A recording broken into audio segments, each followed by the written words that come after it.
On estime à près de 2,5 millions le nombre de Français établis à l'étranger, dont 1,6 million officiellement inscrits au registre mondial des Français de l'étranger.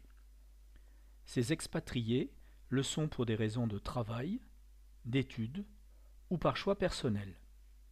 Ce sont majoritairement des hommes, plutôt jeunes, et de catégorie sociale relativement aisée.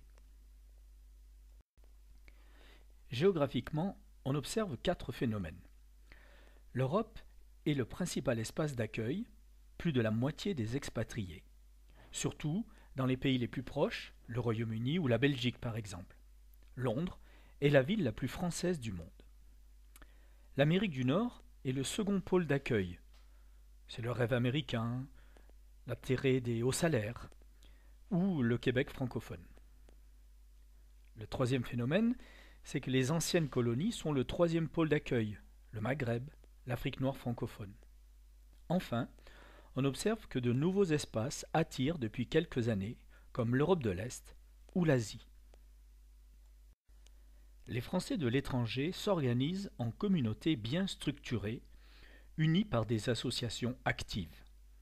Ils sont soutenus par l'État, avec son réseau d'ambassades, ou les lycées français à l'étranger.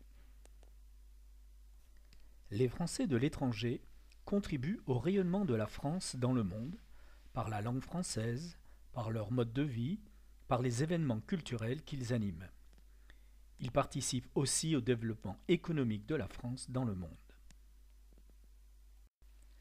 Les Français de l'étranger sont représentés dans les institutions françaises, d'abord par une assemblée spécifique, par 12 sénateurs ainsi que 11 députés.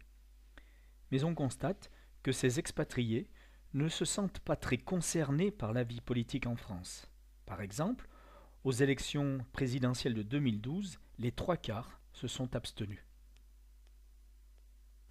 Actuellement, on observe un phénomène de fuite de certains Français vers l'étranger. Il s'agit parfois de jeunes diplômés, c'est ce que l'on nomme le brain drain. Il s'agit aussi parfois de Français fortunés, on parle alors d'exil fiscal.